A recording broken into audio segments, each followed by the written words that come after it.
Hello. Today General Hospital will reveal Willow had always been a quiet embodiment of strength, a woman who endured tragedy with dignity, who bore unspeakable burdens in silence, and who had once chosen to fight leukemia not for herself, but for the chance to raise her children. But strength, no matter how resolute, is not limitless. When the court, under the shadow of Jen Sidwell's corruption, stripped her of custody, it did more than sever legal ties. It tore at the deepest fibers of her being. The bond between mother and child had been her anchor through the storm of disease, betrayal, and grief. Without Wiley and Amelia, Willow no longer knew who she was. The days that followed her forced separation were marked not by outbursts, but by a slow, suffocating unraveling. She walked through her apartment as though it belonged to someone else. Their toys remained untouched in boxes, the faint scent of baby lotion lingered in corners, and the photo frames lining the mantelpiece seemed to mock her. In the beginning, she tried to comply. She took her medication, met with therapists, appeared at scheduled appointments with a strained smile and careful composure. She kept a journal, noting her progress, trying to convince herself that October's custody hearing was a lifeline she could cling to. But the system wasn't just slow. It was poisoned. Sidwell's influence had tainted every aspect of her case. Each motion filed in her favor was denied, every professional who advocated for her suddenly silenced or reassigned. Even her own doctor began suggesting that time apart from the children might be healthy. That betrayal cut deeper than any court ruling. What had once been a plan for healing turned into a performance. And Willow, a woman once defined by her quiet perseverance, began to feel herself slipping into something unrecognizable. Her nights were the worst. Sleep became a battleground of dreams and delusions. Sometimes, in her mind, she still nursed Amelia, still held Wiley's hand as he crossed the street. Other nights, the dreams grew darker. She saw the children reaching for her, only to vanish into a sea of unfamiliar faces. She woke drenched in sweat, her hands clawing the sheets, screaming names that echoed off the empty walls. Gradually, her perception of time fractured. A single day could stretch into what felt like weeks, while an entire week might vanish in a fog of dissociation. Friends stopped visiting. Even Michael, once compassionate despite their broken relationship, had withdrawn completely. His silence, his distance, it became the final confirmation that she had truly lost everything. Then came the idea. It didn't arrive like a lightning strike.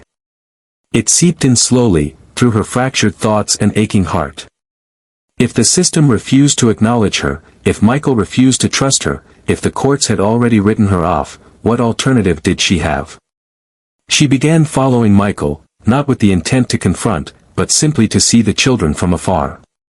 She wore sunglasses, pulled her hoodie low, melted into crowds.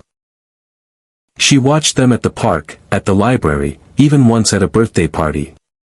It became a compulsion, each sighting of Wiley's laughter or Amelia's clumsy steps fueling her obsession with reclaiming them. She believed she was doing no harm, just watching, just loving from a distance. But obsession has a way of disguising itself as devotion, until the line between longing and possession vanishes. The day of the abduction began like any other. The sun was warm, the park was crowded, and the air hummed with innocence. Michael had taken a call near the parking lot, trusting that the children were safe among other families. Willow had been sitting on a distant bench, pretending to read a book, though her eyes never left the children. And then it happened. A moment of impulse, an overwhelming tidal wave of emotion. She stood, walked with swift precision, scooped up Amelia, who cooed with recognition, and extended her hand to Wiley. He hesitated, confused, but the familiarity of her face eased his reluctance. No one screamed. No one intervened. In mere minutes, they disappeared into the city's veins, swallowed by traffic and shadows. Michael's world imploded within hours. Police were deployed. News alerts spread across social media. Neighbors were questioned. But Willow, guided by desperation and a haunting clarity, knew exactly where to go. The cabin. Isaiah's cabin. Once mentioned in passing, a place forgotten by most, hidden deep within the forested outskirts of Port Charles. She drove with trembling hands, her eyes darting from mirror to mirror, half expecting sirens to pierce the air. But none came. She reached the cabin by dusk. The wooden structure stood silent, draped in ivy and solitude, untouched by time. Inside, she lit a fire, changed the children's clothes, and whispered promises she could no longer differentiate from truth. "Mommy's home," she repeated, over and over, like a mantra. "Mommy will never leave again." Isaiah returned 2 days later. He had come to repair a leak, unaware of the crisis unfolding in town. The moment he stepped inside and saw Willow, pale, disheveled, eyes glimmering with both joy and madness, he knew something was terribly wrong. She greeted him as though nothing were amiss, offered him soup, introduced the children like it was a playdate. Amelia was visibly ill, her forehead warm and cheeks flushed. Wiley, though physically unharmed, had grown quieter, withdrawn.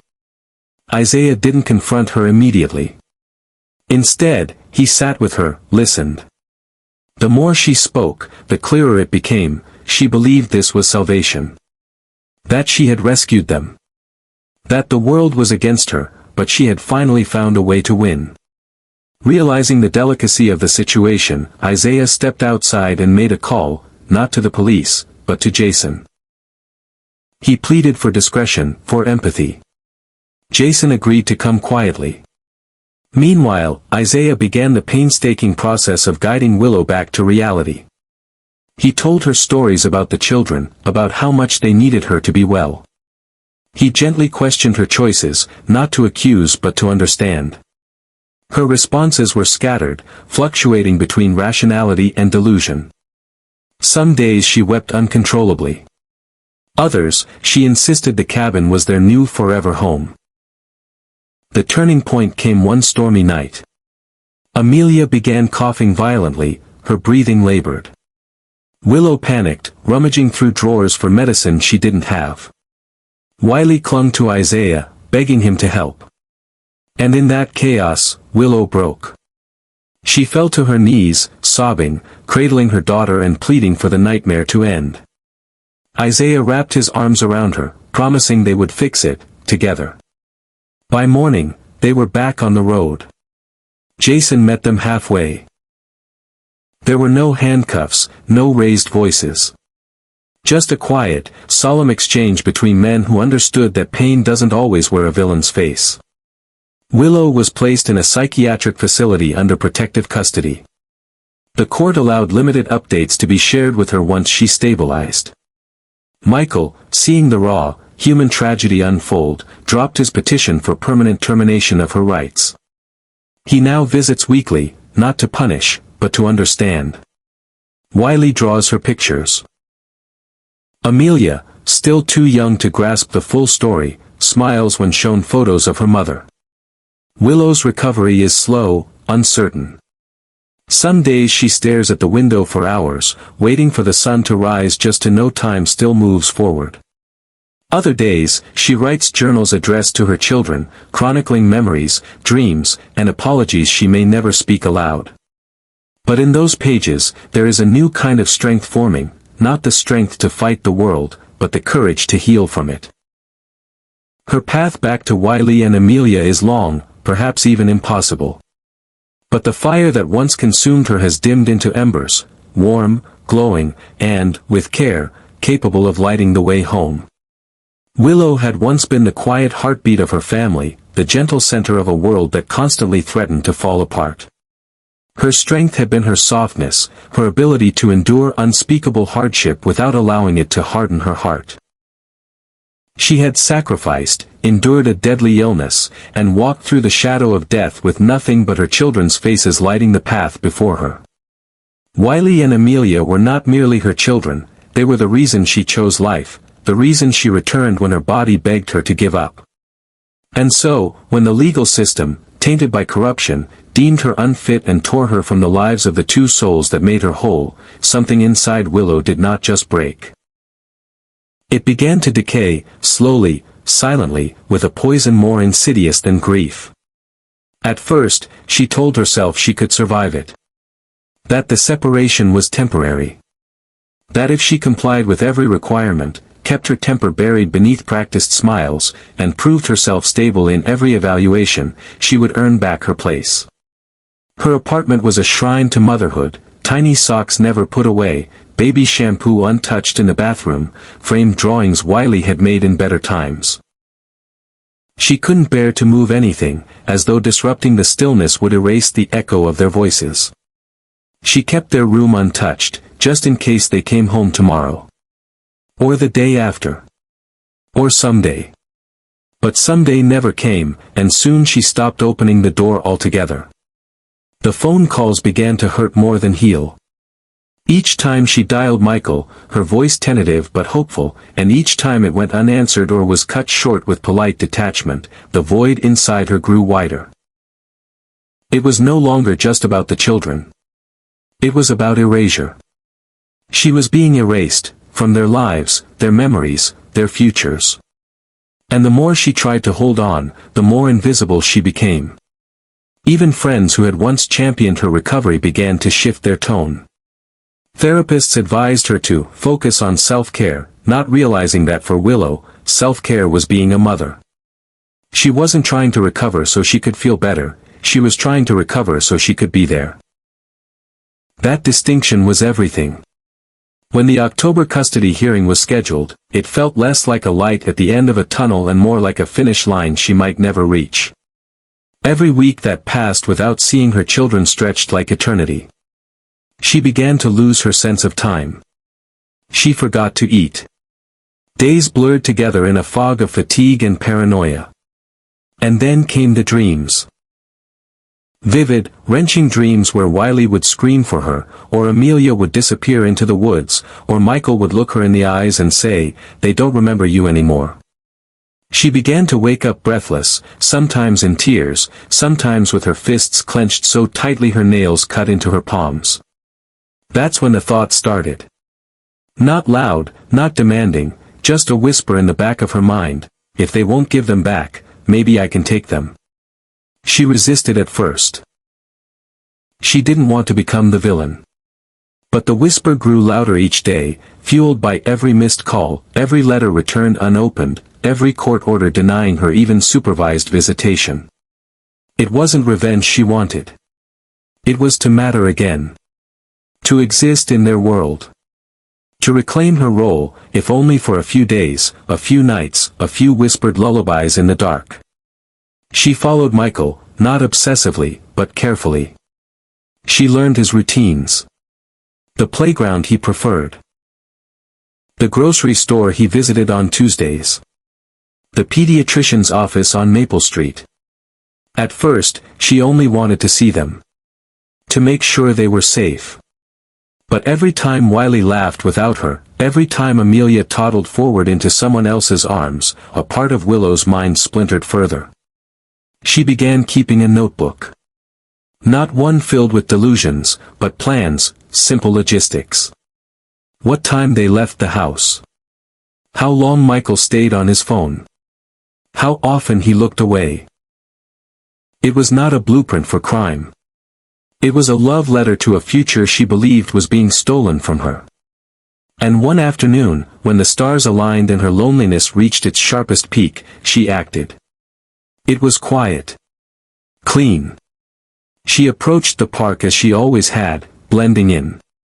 Wiley recognized her instantly. His face lit up in confusion, joy, and instinctive love. Amelia cooed when she saw her mother's face, as though some part of her still remembered the warmth of Willow's chest, the rhythm of her heartbeat. Willow didn't speak. She simply gathered them into her arms and walked away. It felt like waking from a nightmare. For the first time in months, her body stopped trembling. The anxiety that had plagued her, gone. The doubt, silent. She drove north, away from Port Charles, away from the people who had deemed her broken, away from the system that had deemed her dangerous. The cabin was not luxury. It had no electricity, no running water, and no heat. But to Willow, it was sacred ground. A forgotten place outside the reach of judges and social workers. A blank slate. She made a fire, warmed canned soup over a small stove, and tucked the children into sleeping bags she had prepared in advance. She sang to them. Told them stories. And when they slept, she sat by the fire and cried, not from fear, but from the overwhelming relief of simply being close to them again. But time, even in the woods, cannot be stopped. Isaiah arrived days later to find the cabin occupied and chaos contained within a veneer of calm. Willow greeted him as though nothing was wrong. Her voice was light. Her smile sincere. But her eyes told a different story. They darted, unfocused, never fully meeting his gaze. She insisted this was temporary. That she had a right to be with her children. That she would bring them back. Eventually. When the time was right. When she was sure they wouldn't be taken away again. Isaiah said little. He offered help. He watched. He listened. And he realized that the woman before him was not malicious, she was lost. Fractured. A mother undone by grief, not cruelty. That night, as Amelia grew feverish and Wiley began to sense that something was deeply wrong, Isaiah made a call. Not to the police, but to Jason, someone who understood the weight of trauma and the difference between a crime of violence and a crime of desperation. Jason agreed to come, quietly, with no sirens. Isaiah sat with Willow that night and told her the truth, that this wasn't healing. That her children needed her, but not like this. That loving them meant giving them safety, not hiding them away.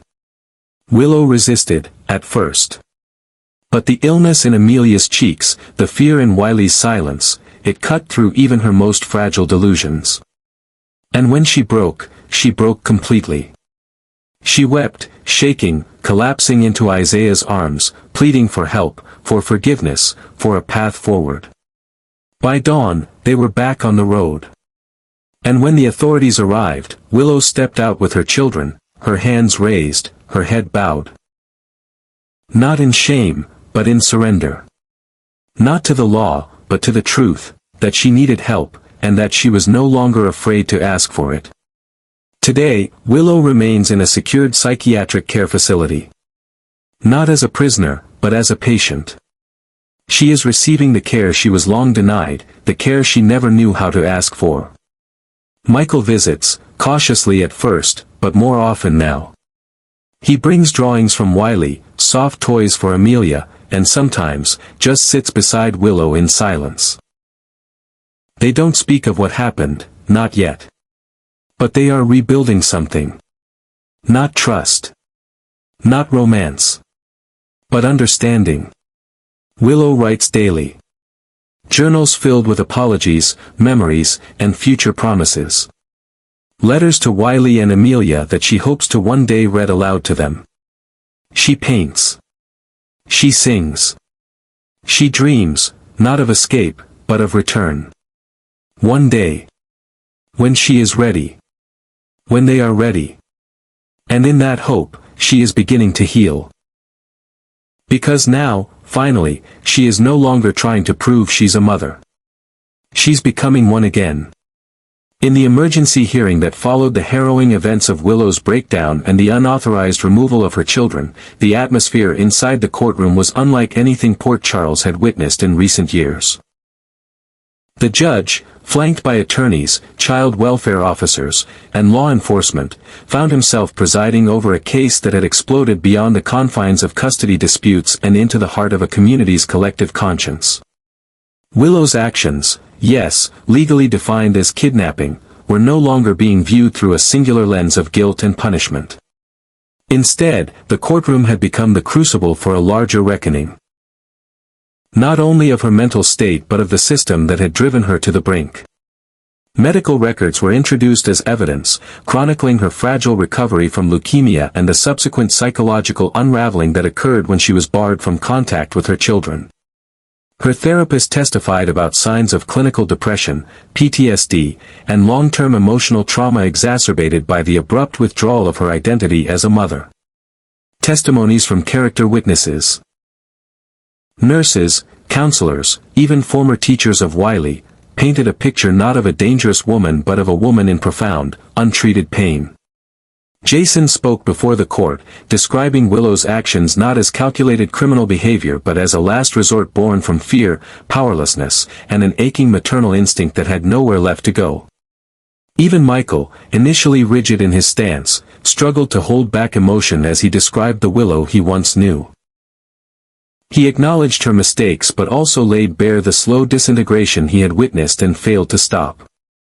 As the prosecution attempted to reinforce the seriousness of the kidnapping charge, it became clear that something had shifted in the room. The focus was no longer on what Willow had done, it was on why she had done it, and what responsibility the justice system bore in creating the conditions for that desperate act. The judge, faced with mounting evidence of systemic bias and emotional neglect, was no longer asking whether Willow was guilty. That question had become secondary. What mattered now was whether Willow could be healed, or whether the damage had been too extensive, the trauma too deeply etched into her psyche to be undone. And the answer to that question could not be found in statutes or sentencing guidelines. It lived in the quiet corners of her hospital room, in the whispered prayers she spoke in the dark, in the way her hands trembled when someone mentioned Wiley's name. Behind the scenes, the unraveling of Sidwell's manipulation was gaining traction. Investigations launched by independent reporters and local advocates began to shine a light on his web of influence. Bribes to court-appointed psychologists, favoritism in judicial decisions, and a pattern of discrediting vulnerable parents who lacked the resources to defend themselves. What had once been dismissed as paranoia in Willow's journal entries was now proving to be horrifyingly real. As these truths surfaced, public perception began to shift. Online forums, community groups, and even local media no longer portrayed Willow as the villain in a sensational custody drama. Instead, she became the reluctant face of a deeper injustice, a living embodiment of what happens when compassion is replaced by bureaucracy, and when the law forgets to account for love. Inside the Psychiatric Rehabilitation Center where Willow was now being treated under court supervision, a different transformation was unfolding. The first few days were marked by silence. She did not scream or resist. She simply lay in her bed, staring at the ceiling, her mind echoing with all the sounds that had defined her descent, the beeping of monitors, the sound of Amelia coughing in the cabin.